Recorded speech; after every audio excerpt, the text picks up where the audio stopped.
তিনি জাতির পিতা, তিনি বাংলাদেশের জনক। তার হাত ধরেই কিন্তু স্বাধীনতার স্বাদ পেয়েছিল ওপার বাংলা। সেই মুজিবুর রহমান তিনি নাকি আর মুক্তিযোদ্ধাই নন। আরও একবার জানিয়ে রাখতে চাই, বঙ্গবন্ধু শেখ মুজিবুর রহমান আর মুক্তিযোদ্ধা হিসাবে গণ্য হবে না। অধ্যাদেশ জারি করে বঙ্গবন্ধু সহ 4 শতাধিক নেতার মুক্তিযোদ্ধার স্বীকৃতি কাড়ল মোহাম্মদ ইউনূসের অন্তর্বর্তী সরকার। বীর মুক্তিযোদ্ধাদের সংজ্ঞাতে পরিবর্তন আনতে মঙ্গলবার একেবারে গভীর রাতে একটা অধ্যাদেশ জারি করা হয় ওপার বাংলাতে। আর সেই অধ্যাদেশের ফলে মুক্তিযোদ্ধা থেকে একেবারে মুক্তিযুদ্ধের সহযোগী হয়ে গেলেন বঙ্গবন্ধু সহ 4 শতাধিক নেতা। শেখ মুজিবুর রহমান, শেখ নজরুল ইসলাম, তাজউদ্দিন আহমেদ সহ 1970 সালের নির্বাচনে বিজয়ী 4 শতাধিক রাজনীতিবিদদের মুক্তিযোদ্ধার স্বীকৃতি বাতিল করা হয়েছে। অধ্যাদেশে এই সমস্ত নেতাদের পরিচয় মুক্তিযুদ্ধের সহযোগী হিসাবে নির্ধারণ করা হয়েছে। মঙ্গলবার রাতে রাষ্ট্রপতির আদেশ ক্রমে আইন মন্ত্রক থেকে সেই অধ্যাদেশ জারি করা হয় এবং সেই অধ্যাদেশ অনুযায়ী বলা হচ্ছে, শুধুমাত্র মুক্তিযুদ্ধকালীন প্রবাসী সরকারের প্রতিনিধি নন, আরও 4 শ্রেণীর স্বীকৃতিপ্রাপ্ত বীর মুক্তিযোদ্ধার পরিচয় মুক্তিযুদ্ধের সহযোগী হিসাবে নির্ধারণ করা হয়েছে। এই 4 শ্রেণীর মুক্তিযোদ্ধাদের মধ্যে প্রথমত যে সমস্ত বাংলাদেশি বিদেশে মুক্তিযুদ্ধের পক্ষে বিশেষভাবে অবদান রেখেছেন এবং বিশ্বে জনমত গঠনে অত্যন্ত সক্রিয়ভাবে ভূমিকা পালন করেছেন। দ্বিতীয়ত কারা, যারা মুক্তিযুদ্ধকালীন গঠিত বাংলাদেশ সরকারের অধীনে কিন্তু কর্মকর্তা এবং কর্মচারী বা দূত এবং অন্যান্য সহকারী হিসাবে নিজেদের দায়িত্ব পালন করেছেন। আর তৃতীয়ত কারা, তৃতীয়ত হলো স্বাধীন বাংলা বেতার কেন্দ্রের সমস্ত শিল্পী, কলাকুশলী, দেশ এবং দেশের বাইরে মুক্তিযুদ্ধের সপক্ষে দায়িত্ব পালনকারী সমস্ত সাংবাদিক, অর্থাৎ বাংলাদেশি সাংবাদিকদের কথা বলা হচ্ছে। আরও একবার আপনাদেরকে জানিয়ে রাখতে চাই, যে মানুষটার জন্যই ওপার বাংলা আজকে স্বাধীন, বাংলাদেশ নামক এই দেশটা জন্ম হয়েছে, সেই বঙ্গবন্ধু শেখ মুজিবুর রহমান আর মুক্তিযোদ্ধা নন। কি হচ্ছে তাহলে ওপার বাংলাতে, কি করতে চাইছে মোহাম্মদ ইউনূস? আমি সরাসরি কথা বলবো সুচারু মিত্রের সঙ্গে। সুচারু, বারবার আমরা বাংলাদেশের বিষয়ে আলোচনা করেছি, কখনো বা সেখানে তাদের যে টাকা বা নোট সেখান থেকে মুজিবুর রহমানের ছবি সরিয়ে দেওয়া, বঙ্গবন্ধুর মূর্তি ভেঙে ফেলা এবং তারপর যে ধানমন্ডির বাড়ি সেখানে ভাঙচুরের ঘটনা। আর এবার বলা হচ্ছে যে শেখ মুজিবুর রহমান আর কোনো মুক্তিযোদ্ধাই নন, মুক্তিযুদ্ধে তিনি নাকি সহযোগী। চাইছেনটা কি মোহাম্মদ ইউনূস?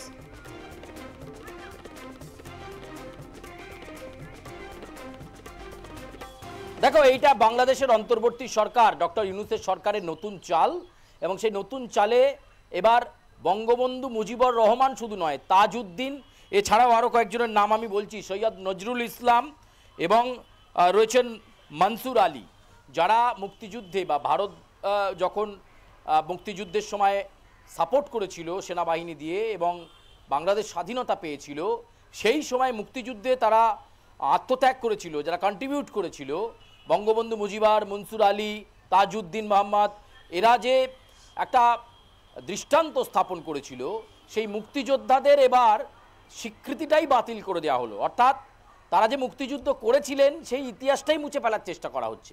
এটা নতুন কিছু নয়, এই চেষ্টা ডক্টর ইউনূসের নেতৃত্বাধীন সরকার অনেক আগে থেকেই করছে।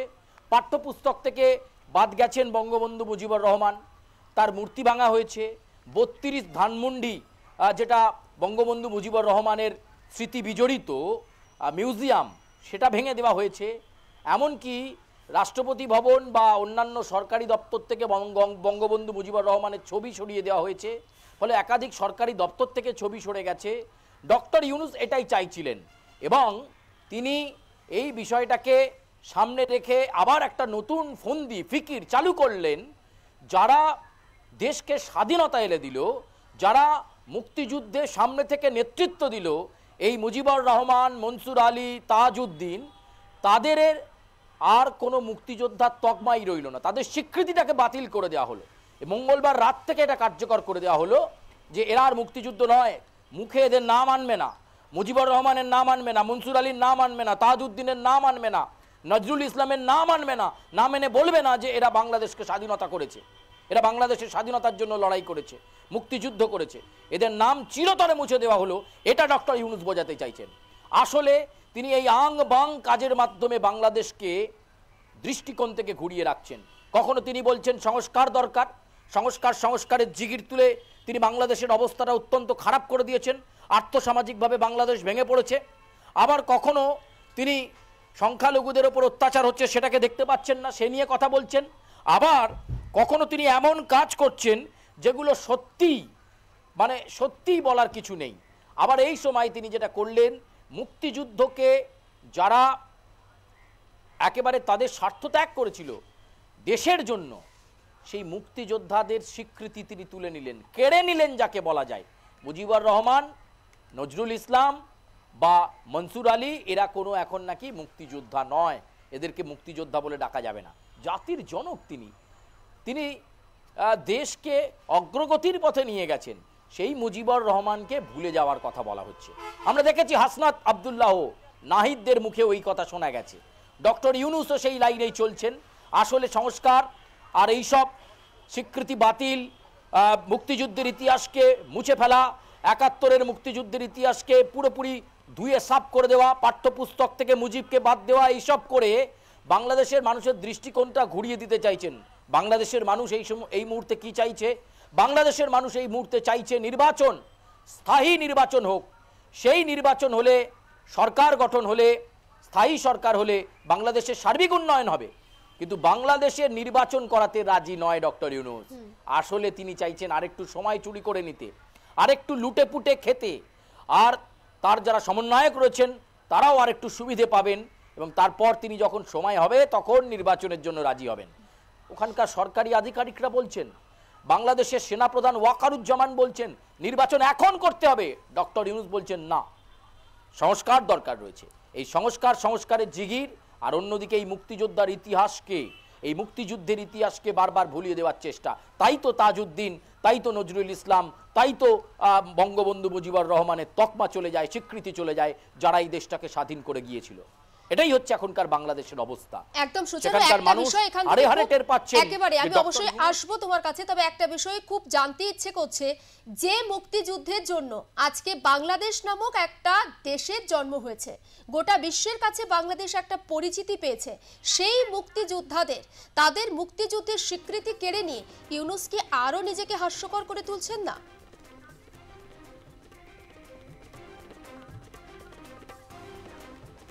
একদম হাস্যস্কর তো বটেই। ইউনূস নিজেকে হাস্যস্করই করছেন, এবং একজন অন্তর্বর্তী সরকারের প্রধান উপদেষ্টা হিসাবে তিনি বাংলাদেশকে সামলাতে ব্যর্থ, কোনো সংস্কার করতে পারেননি, কোনো শিল্প বাণিজ্য কিচ্ছু আনতে পারেননি। অপরাপর পরম বন্ধু ভারতবর্ষের সঙ্গে সম্পর্ক নষ্ট করেছেন, বারে বারে ভারত বিদ্বেষী কথাবার্তা বলেছেন। সংখ্যালঘু সম্প্রদায়ের মানুষের দিকে তার নজর নেই দেশের সার্বিক উন্নয়নের ওপর। এবার এই যে মুক্তিযোদ্ধাদের স্বীকৃতি তিনি কেড়ে নিলেন, যে এদেরকে আর মুক্তিযোদ্ধা বলা যাবে না, এটা হাস্যস্কর বটেই। বাংলাদেশের মানুষ, গণপ্রজাতন্ত্রী মানুষ, তারা কিন্তু ডক্টর ইউনূসকে ক্ষমা করবে না। তাই তো নির্বাচনকে তিনি ভয় পাচ্ছেন, কারণ নির্বাচনে গেলেই তিনি যদি এনসিপি বা অন্য কোনো রাজনৈতিক শক্তির থেকে নির্বাচনে প্রতিদ্বন্দ্বিতা করেন প্রধানমন্ত্রী হওয়ার জন্য, তিনি গোহারা হারবেন, তিনি জানেন গোহারা হারবেন। আর সে কারণেই তিনি এইভাবে বিভিন্ন চাপ তৈরি করছেন, এবং কখনো তিনি আওয়ামী লীগকে নিষিদ্ধ করার ব্যাপারে এগিয়ে যাচ্ছেন, কখনো তিনি একাধিক দৃষ্টান্তমূলক সিদ্ধান্ত নিচ্ছেন। এবার কিন্তু ডক্টর ইউনূস একটা হাস্যস্কর পদক্ষেপ নিলেন এই মুক্তিযোদ্ধাদের স্বীকৃতিকে কেড়ে নিয়ে। একদম নজর থাক সুচারু, আপাতত তোমাকে ধন্যবাদ, পরে আবারও এই বিষয়ে কথা বলবো তোমার সঙ্গে।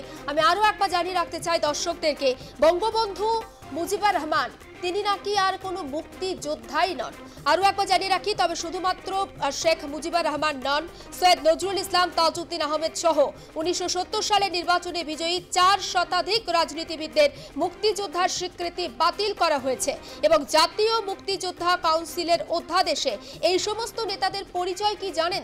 এই সমস্ত নেতাদের পরিচয় দেওয়া হয়েছে মুক্তিযুদ্ধের সহযোগী হিসাবে, যা রীতিমতো একটা হাস্যকর পরিস্থিতি তৈরি হয়েছে হয়েছে এবং অন্তর্বর্তী সরকারের প্রধান উপদেষ্টা মোহাম্মদ ইউনূস তিনি চাইছেনটা কি? প্রথমে আমরা দেখলাম যে ধানমন্ডির বাড়িতে কার্যত ভাঙচুর, লুটপাট এবং তারপর বঙ্গবন্ধুর মূর্তিতে ভাঙচুর, পাঠ্যপুস্তক থেকে বঙ্গবন্ধুর সমস্ত ছবি মুছে ফেলা এবং বাংলাদেশের টাকা থেকেও কিন্তু মুজিবুর রহমানের ছবি সরিয়ে নেওয়া।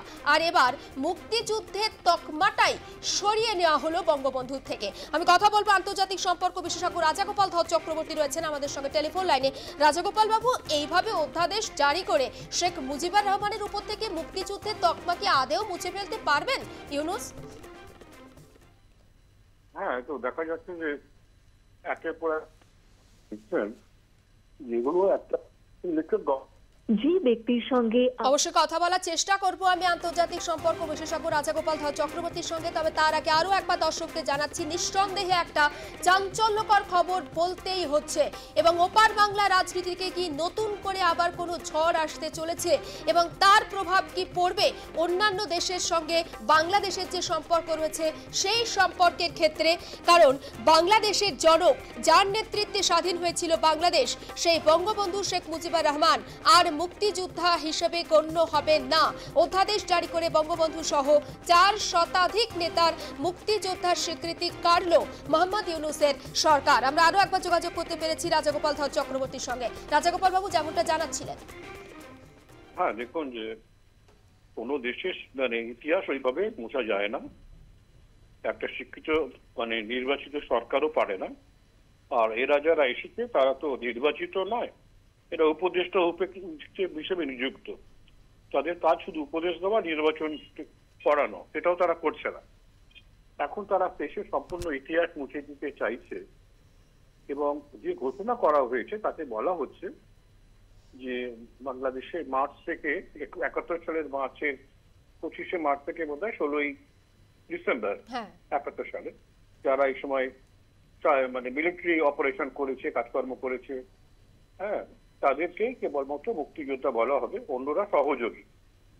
এখন যারা নেতা সাধারণত মুক্তিযুদ্ধে কেউ অংশগ্রহণ করে না। কোনো দেশে এরকম দেখা যায় না নেতারা গিয়ে পথে নেমে বোমা ছুটছেন, গুলি চালাচ্ছেন। তারা নেতৃত্বই দিতে থাকেন, দূর থেকে নেতৃত্ব দেন, কন্ট্রোল করেন। এটাই নেতাদের নিয়ম। বঙ্গবন্ধু একজন নেতা ছিলেন, তাকে বহুবার অ্যারেস্ট করার চেষ্টা হয়েছে, অ্যারেস্ট হয়েছিল বটে। তার ফলে ওনাকে সবকিছুই বাইরে থেকে নেতৃত্ব দিতে হোক, ওনাকে মুক্তিযোদ্ধা বলা যাবে না। এটা একটা হাস্যকর পরিচয়। এবং 400 জনের যে বাতিল করা হয়েছে যে কারণে এরা নাকি মিলিটারি ট্রেনিং ছিল না, হ্যান ত্যান ইত্যাদি। এইভাবে যখন বাংলাদেশের যে বাংলাদেশের ইতিহাস মোছার চেষ্টা হচ্ছে, এটা বাংলাদেশের মানুষ মেনে নেবে কিনা আমি জানি না। কিন্তু সে দেশের আইন কানুন তো কিছু নেই, নির্বাচন কবে হবে কেউ বলতে পারে না।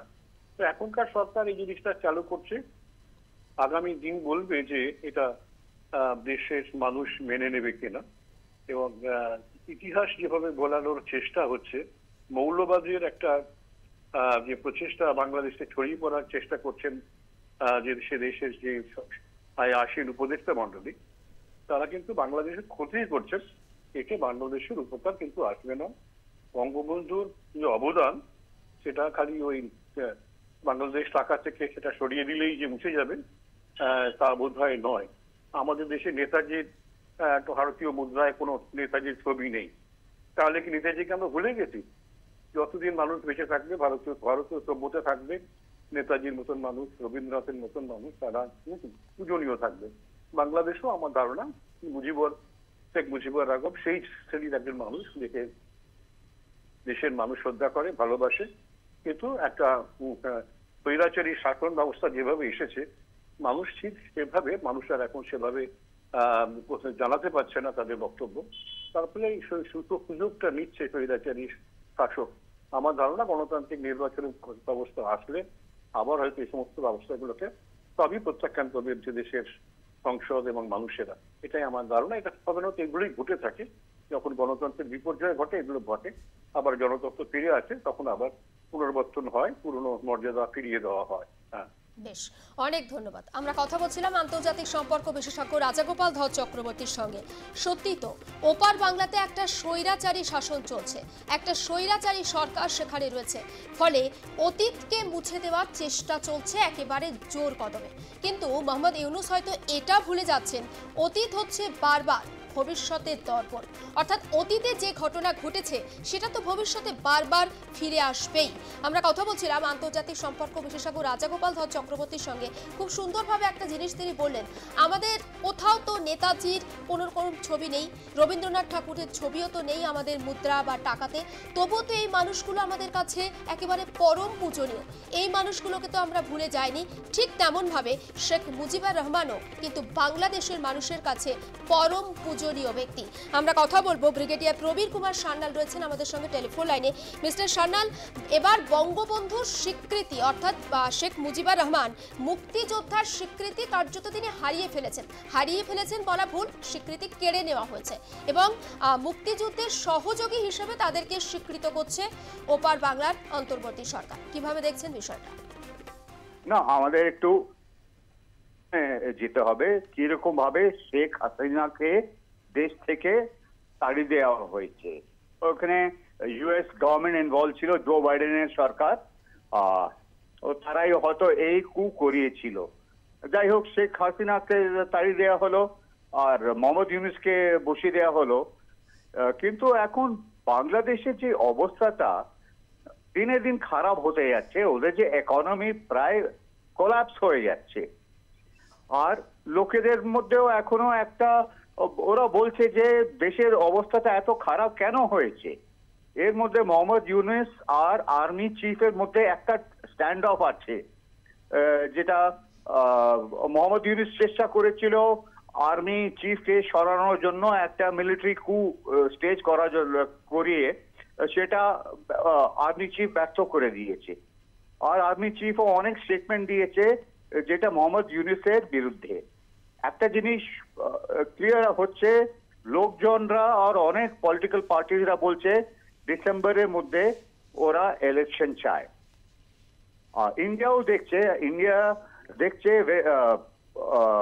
বাংলাদেশের ইকোনমিক সিচুয়েশনটা কি। হয়তো ইন্ডিয়া চাইছে একটা বিদ্রোহ আবার লাগুক মোহাম্মদ ইউনূসের বিরুদ্ধে, সেই জন্য ওরা ইন্টারফেয়ার করছে না। তো আমাদের এখন একটু অপেক্ষা করতে হবে দিনকে দিন অবস্থাটা, ইকোনমিক অবস্থাটা বাংলাদেশের কিরকম। মোহাম্মদ ইউনূস অনেক চেষ্টা করবে, দেখাবে মুক্তিযোদ্ধারা, আওয়ামী লীগ, পলিটিক্যাল পার্টিরা ইলিগাল, আর উনি দেশের যে হিস্ট্রিটা চেঞ্জ করার চেষ্টা করছেন। দেশের হিস্ট্রি তো চেঞ্জ করা যায় না ওভারনাইট। তো এখন দেখা যাক কি হবে। ইন্ডিয়াও দেখছে, আর আমরা অপেক্ষা করছি আর্মি চিফের কি অ্যাকশন হয়তো ওনারা নিতে পারেন। যেরকম ইকোনমিক অবস্থা, ওদের ইন্ডাস্ট্রিজ প্রায় কোলাপস করে গেছে, ল অ্যান্ড অর্ডারের অবস্থা খুব খারাপ। কতদিন আর্মি চুপচাপ বসে দেখবে, সেটাও একটা আমাদের দেখতে হবে আর বুঝতে হবে। তো আমাদের এখন ইন্ডিয়া দেখছে কি হচ্ছে না হচ্ছে, আর কতদিন মোহাম্মদ ইউনূস টিকবে, এটাও এখন একটা কোয়েশ্চেনেবল ইস্যু দাঁড়িয়ে পড়েছে। তো আমরা দেখছি মোহাম্মদ ইউনূস আজকে যেটা বলছে, ওর যাওয়ার পরে এর অস্তিত্বটা কি হবে কেউ জানে না। সো এখনো ও ড্রামা করে যাচ্ছে, আমরা দেখে যাচ্ছি। চলো ঠিক আছে, ইয়েস, একেবারে নজর থাকবে আমাদের। অনেক ধন্যবাদ। আমরা কথা বলছিলাম ব্রিগেডিয়ার প্রবীর কুমার সান্যালের সঙ্গে। সত্যি তো বাংলাদেশের পরিস্থিতি কোন দিকে মোড় নেয় সেদিকে অবশ্যই নজর রাখতেই হচ্ছে, কারণ ক্ষণে ক্ষণে মোহাম্মদ ইউনূস তিনি যে খেল দেখাচ্ছেন তাতে গোটা বিশ্বের অন্তত নজর রয়েছে বাংলাদেশের দিকে। আরে নির্বাচনটা কবে করাবেন তিনি, সেটাই তো এখন সব থেকে বড় প্রশ্ন। আর যে প্রশ্নের উত্তর কিন্তু ইউনূসের কাছেও নেই। বারবার সংস্কারের দোহাই দিয়ে তিনি নির্বাচন পিছিয়ে দিচ্ছেন। আর একদিকে সেনার চাপ, অন্যদিকে বিভিন্ন রাজনৈতিক দলের চাপ। আর এই সাঁড়াশি চাপে ইউনূস বোধহয় এই ধরনের সংস্কারের খেলায় অন্তত মেতে উঠেছেন, যেটা ওপার বাংলার মানুষ তো চাইছেই না, গোটা বিশ্বের কেউ চান না।